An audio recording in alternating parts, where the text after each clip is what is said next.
ಮರ್ದಾಳದಲ್ಲಿ ಈ ಹಿಂದೆ ಆದಂತಹ ಸೌಜನ್ಯ ನ್ಯಾಯಪರ ಹೋರಾಟದಲ್ಲಿ ನನಗೆ ಈ ಸೌಜನ್ಯ ಪ್ರಕರಣದನೇ ಒಂದು ಚರ್ಚೆ ಇತ್ತು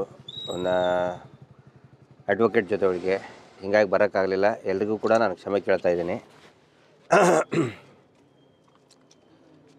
ನಾನು ಹೇಳೋದು ಒಂದೇ, ಈಗ ನೋಡಿ, ಇವತ್ತು ರಾತ್ರಿ ಆದರೂ ಇಷ್ಟು ಜನ ತಾವು ಬಂದಿದ್ದೀರಿ ಅಂದರೆ ಹೋರಾಟದ ಬಗ್ಗೆ ಇರುವಂಥ ಉತ್ಸಾಹ. ಇಲ್ಲಿ ಮುಂಚೆ ಏನು ಹೇಳ್ತಾ ಇದ್ರು, ಇದು ಎರಡನೇ ಹಂತದ ಹೋರಾಟ ನಡೆದಾಗ ಇವ್ರ ಕಡೆ ಸಾಕ್ಷಿ ಇಲ್ಲ ಅಂತ ಹೇಳ್ತಾ ಇದ್ರು, ಹೌದಲ್ಲ? ಈಗ ನಾವು ಪ್ರತಿಯೊಂದು ಸಾಕ್ಷಿಯನ್ನು ಕೂಡ ಹೊರಗಡೆ ತೆಗೆದು ತೋರಿಸ್ತಾ ಇದ್ದೀವಿ. ಇವರು ಏನು ಮಾಡ್ತಾ ಇದ್ದಾರೆ ಅಂತ ಹೇಳಿದರೆ, ಯಾರು ಆ ಅತ್ಯಾಚಾರಿಗಳಿದ್ದಾರೆ ಅವ್ರನ್ನ ರಕ್ಷಣೆ ಮಾಡೋದಕ್ಕೆ ಸಾಕ್ಷಿ ಎಲ್ಲಿ ಅಂತ ಕೇಳ್ತಿದ್ರು. ಇದು ಯಾವ ರೀತಿ ಇದೆ ಅಂತ ಹೇಳಿದರೆ, ಈ ಅಂಗೈ ಮೇಲಿನ ಹುಣ್ಣಿಗೆ ಅದಕ್ಕೆ ಸಾಕ್ಷಿ ಬೇಕಾ? ಅದಕ್ಕೆ ಅಂಗೈ ಮೇಲಿನ ಹುಣ್ಣಿಗೆ ಕನ್ನಡಿ ಬೇಕಾ ಅಂತ ಒಂದು ಗಾದೆ ಐತೆ. ಇವರು ಅಂಗೈ ಮೇಲೆ ಹುಣ್ಣಾದರೆ ಅದಕ್ಕೆ ಸಾಕ್ಷಿ ಕೊಡಿ ಅಂತ ಕೇಳ್ತಾ ಇದ್ದಾರೆ. ಅದರ ಸಲುವಾಗಿ ನೋಡಿ, ಇದು ಪ್ರತಿಯೊಬ್ಬರಿಗೂ ಕೂಡ ಇಲ್ಲಿ ಧರ್ಮಸ್ಥಳದಲ್ಲಿ ನಡೆದಂಥ ಹತ್ಯೆ ಏನೇನಿದೆ ಅದು ಎಲ್ರಿಗೂ ಕೂಡ ಗೊತ್ತಿದೆ, ಪ್ರತಿಯೊಬ್ಬರಿಗೂ ಕೂಡ ಗೊತ್ತಿದೆ. ಅದೇನು ಸೀಕ್ರೆಟ್ ಏನಲ್ಲ. 1, 2 ಆದರೆ ಸೀಕ್ರೆಟಾಗಿ ಇಡ್ಬೋದು. ನೂರಾರು ಆಗಿದೆ. ಅದು ಈ ಕರಾವಳಿ ಭಾಗದ ಜನಕ್ಕೆ ಗೊತ್ತಿದೆ. ಈಗ ಹೊರಗಡೆ ಜಗತ್ತಿಗೂ ಕೂಡ ಅದು ಗೊತ್ತಾಗ್ತೈತೆ. ಅದಕ್ಕೆ ನಾನು ನಿಮಗೆ ಎಲ್ಲರಿಗೂ ಕೂಡ ಯುವಕರಿಗೆ ಒಂದು ಮಾತು ಹೇಳೋದು, ಇಲ್ಲಿ ಯಾವುದೇ ಒಂದು ಪಕ್ಷ ಆಧಾರಿತಂಥ ಹೋರಾಟ ಇದಲ್ಲ, ಜಾತಿ ಆಧಾರವಾದಂಥ ಹೋರಾಟ ಅಲ್ಲ. ಅಲ್ಲಿ ಆಗ್ತಾ ಇರೋದು ನಿರಂತರವಾಗಿ ಹಿಂದೂಗಳ ಮಾರಣ ಹೋಮ ನಡೆದಿದೆ. ಪ್ರತಿಯೊಬ್ಬರೂ ಕೂಡ ಅಲ್ಲಿ ನಿರಂತರ ಹತ್ಯೆ ನಡೆದೈತೆ. ನಾವು ಸರ್ಕಾರಕ್ಕೂ ಕೂಡ ಮನವಿಯನ್ನು ಕೊಟ್ಟಿದ್ದೀವಿ, ನಿಮಗೂ ಗೊತ್ತಿದೆ, ಪ್ರತಿಯೊಬ್ಬರಿಗೂ ಗೊತ್ತಿದೆ, ಸರ್ಕಾರಕ್ಕೂ ಕೂಡ ಸ್ಪಂದನೆ ಮಾಡ್ತದೆ ಅನ್ನೋ ಒಂದು ಇದನ್ನಿದೆ. ಆದರೆ ಇನ್ನೂ ಜಾಸ್ತಿ ದಿನ ನಾವು ಇದನ್ನು ಏನು ತಾಳ್ಮೆ ಎಷ್ಟು 11-12 ವರ್ಷ ಆಯಿತು. ಬಹುಶಃ ಇಷ್ಟೊಂದು ತಾಳ್ಮೆ ಇಡೀ ದೇಶದಲ್ಲಿ ಯಾವ ಹೋರಾಟದಲ್ಲಿ ಕೂಡ ಇದ್ದಿದ್ದಿಲ್ಲ ಅಂತ ನಾನು ಅನ್ಕೋತೇನೆ. ಯಾವುದೇ ಒಂದು ಹೋರಾಟದಲ್ಲಿ ಕೂಡ 12 ವರ್ಷ ಕಾಯ್ದಂತಹ ಒಂದು ಉದಾಹರಣೆ ಇಲ್ಲ. ಜನರ ತಾಳ್ಮೆಗೂ ಕೂಡ ಒಂದು ಇತಿಮಿತಿ ಇದೆ. ಆದಷ್ಟು ಬೇಗ ಇದಕ್ಕೊಂದು ಇತ್ಯರ್ಥ ಆಗಬೇಕು. ಒಂದು ವೇಳೆ ಇತ್ಯರ್ಥ ಆಗದೆ ಹೋದರೆ ಅಂತಿಮ ಹೋರಾಟಕ್ಕೆ ಮಾನ್ಯ ಮಹೇಶ್ ಶೆಟ್ಟಿ ತಿಮರೋಡಿ ಅವರ ನೇತೃತ್ವದಲ್ಲಿ ಒಂದು ಕರೆ ಕೊಡ್ತೇವೆ. ಆ ಅಂತಿಮ ಹೋರಾಟಕ್ಕೆ ಎಲ್ಲರೂ ಕೂಡ ಸಜ್ಜಾಗಬೇಕಾಗತ್ತೆ. ಯಾಕಂದರೆ ಇದು ನ್ಯಾಯಪರ ಹೋರಾಟ, ಇದು ನ್ಯಾಯ ನಮಗೆ ಸಿಗಲೇಬೇಕು. ನಾವು ಸುಮ್ಮನೆ ಕಾಯ್ತಾ ಕೂತ್ಕೊಳ್ಳೋದಲ್ಲ. ಯಾಕಂದರೆ ಜನ ಬಯಸ್ತಾ ಇದ್ದಾರೆ.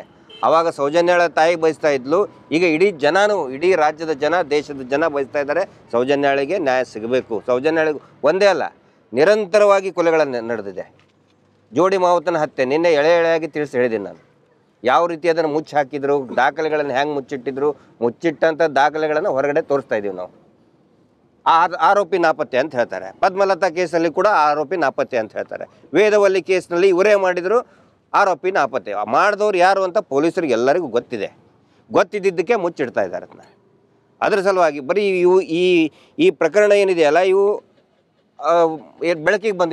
ಬೆಳಕಿಗೆ ಬರಲಾರ್ದಂಥ ಇನ್ನೂ ನೂರಾರು ಕೊಲೆಗಳಿದೆ. ಅಲ್ಲಿ ಹೆಣ್ಮಕ್ಳ ಕೊಲೆ ಇದೆ. ಪಾಪ ನಿನ್ನೆ ಒಂದು ತೋರಿಸಿದ್ವಿ, ಅವನು ಕಾಲೇ ಕತ್ತರಿಸಿದ್ದಾರೆ. ಒಂದು ಹೆಣ್ಮಕ್ಳ ಮೇಲೆ ಶೋಷಣೆ ಆಗಿದ್ದನ್ನು ಅವನು ಆ ಪ್ರಶ್ನೆ ಮಾಡಿದ್ದ, ಅವನು ಕಾಲನ್ನು ಕರಗಸಿನಿಂದ ಕತ್ತರಿಸಿ ಹಾಕಿದ್ರು ಅವನ್ನ. ಕುಂಜಪ್ಪ ಅಂಥವು ಎಷ್ಟು ಜನ ಕುಂಜಪ್ಪ ಇದ್ದಾರೆ. ಪಾಪ ಧೈರ್ಯ ಇದ್ದಿದ್ದೆಲ್ಲ ಈಗ ಧೈರ್ಯ ಮಾಡಿ ಮುಂದೆ ಬಂದಿದ್ದಾರೆ. ನಮ್ಮ ಉದ್ದೇಶ ಇಷ್ಟೇ, ಯಾರ್ಯಾರಿಗೆ ಅನ್ಯಾಯ ಆಗಿದೆ ಎಲ್ಲರಿಗೂ ಕೂಡ ನ್ಯಾಯ ಸಿಗಬೇಕು. ಮುಂದೆ ಆ ರೀತಿ ಆಗಬಾರ್ದು. ಇವರು ಸುಮ್ಮನೆ ಬಿಟ್ಟರೆ ಇನ್ನೂ ಜಾಸ್ತಿನೇ ಮಾಡ್ತಾನೆ ಹೋಗ್ತಾರೆ. ಅವರು ಯಾರು ಹೇಳಿ ಬಂದರು ನಮಗೇನು ಮಾಡೋಕ್ಕಾಗಲ್ಲ ಅಂಥೇಳಿ ಅವರು ಒಂದು ಎಕ್ಸಾಂಪಲ್ ಕ್ರಿಯೇಟ್ ಮಾಡಿದ್ದಾರೆ. ಯಾರ ಹತ್ರ ದುಡ್ಡು ಇರ್ತದೆ, ಅಧಿಕಾರ ಇರ್ತದೆ, ಅವ್ರು ಏನು ಬೇಕಾದರೂ ಮಾಡ್ಬೋದು ಅನ್ನೋ ಒಂದು ವಾತಾವರಣ ಸೃಷ್ಟಿ ಮಾಡಿದ್ದಾರೆ, ಒಂದು ಭ್ರಮೆ ಸೃಷ್ಟಿ ಮಾಡಿದ್ದಾರೆ. ಅದನ್ನು ನಾವು ತೊಡಗು ಹಾಕಬೇಕು. ಈ ಹೋರಾಟ ಎಲ್ಲರಿಗೂ ಕಾನೂನು ಅಂದರೆ ಪ್ರತಿಯೊಬ್ಬರಿಗೂ ಒಂದೇ ಅನ್ನೋದನ್ನು ಈ ಹೋರಾಟ ತೋರಿಸ್ಕೊಡ್ಬೇಕು.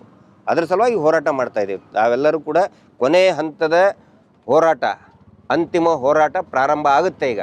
ಅದಕ್ಕೆ ಕರೆ ಮಹೇಶ್ ಶೆಟ್ಟಿ ತಿಮರೋಡಿ ಅವ್ರ ನೇತೃತ್ವದಲ್ಲಿ ಕರೆ ಬರ್ತದೆ. ದಯವಿಟ್ಟು ತಾವೆಲ್ಲರೂ ಕೂಡ ತಯಾರಿಯಾಗಿರಿ. ಶಾಂತಿಯುತವಾದಂಥ ಹೋರಾಟನೇ ಇದೇನು, ನಾವು ಶಸ್ತ್ರಸಜ್ಜಿತ ಹೋರಾಟ ಅಂತ ನಾವೇನು ಹೇಳ್ತಾ ಇಲ್ಲ.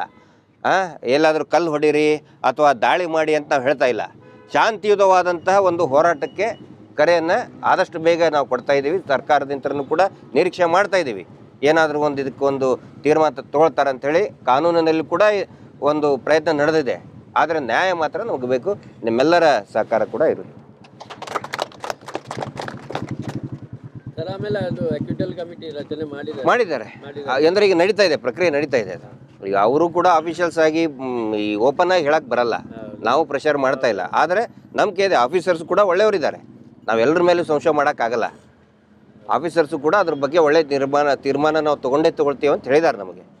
ಹೀಗಾಗಿ ಆ ತಪ್ಪಿತಸ್ಥ ಅಧಿಕಾರಿಗಳಿಗೂ ಇದನ್ನು ಮಾಡಬೇಕು. ಅಷ್ಟೇ ಅಲ್ಲ, ಅದು ಒಂದೇ ನಮ್ಮ ಕೆಲಸ ಅಲ್ಲ, ಯಾರು ಅತ್ಯಾಚಾರಿಗಳಿದ್ದಾರೆ ಅವ್ರಿಗೆ ಶಿಕ್ಷೆ ಆಗಲೇಬೇಕು. ಅವ್ರಿಗಾಗಲಿಲ್ಲ ಅಂತ ಹೇಳಿದ್ರೆ ಜನ ಕೊಡೋಕೆ ಅವಾಗಲೇ ಕೊಡ್ತಿದ್ರು ಜನ ಶಿಕ್ಷೆನ. ಕಾನೂನು ಮೇಲೆ ನಂಬಿಕೆ ಇರೋದಕ್ಕೆ ಇಷ್ಟು ವರ್ಷ 11 ವರ್ಷ ಕಾದಿದ್ದಾರಲ್ಲ, ಜನ ಆವಾಗಲೇ ಶಿಕ್ಷೆ ಕೊಡೋಕೆ ರೆಡಿ ಇದ್ದರು. ಕಾನೂನಿನ ಮೇಲೆ ನಾವು ಮಾಡೋ ಕೆಲಸ ಕಾನೂನು ಮಾಡ್ತದೆ, ಕಾನೂನು ನಮ್ಮ ಜಾಗದಲ್ಲಿ ಕಾನೂನು ನಿಂತ್ಕೊಂಡು ಕಾನೂನು ಮಾಡ್ತದೆ ಅಂತ ಹೇಳಿನೇ ಜನ ಕಾಯ್ತಾ ಕೂತ್ಕೊಂಡಿದ್ರು. ಅದ್ರ ಸಲುವಾಗಿ ಆಗುತ್ತೆ. ಆಫೀಸರ್ಸ್ ಮೇಲೆ ನಮ್ಗೆ ನಂಬಿಕೆ ಇದೆ, ಸರ್ಕಾರದ ಮೇಲೂ ನಂಬಿಕೆ ಇದೆ. ಈಗ ಅವಾಗ ಮಾಡ್ದಂಗೆ ಈ ಗೋಲ್ಮಾಲ್ ಮಾಡ್ದಂಗೆ ಈಗ ಮಾಡೋಕ್ಕಾಗಲ್ಲ. 11 ವರ್ಷದಿಂದ ಏನು ಎಲ್ಲನೂ ಮುಚ್ಚಿಟ್ರಲ್ಲ, ಈಗ ಮಾಡೋಕ್ಕಾಗಲ್ಲ. ಮತ್ತೆ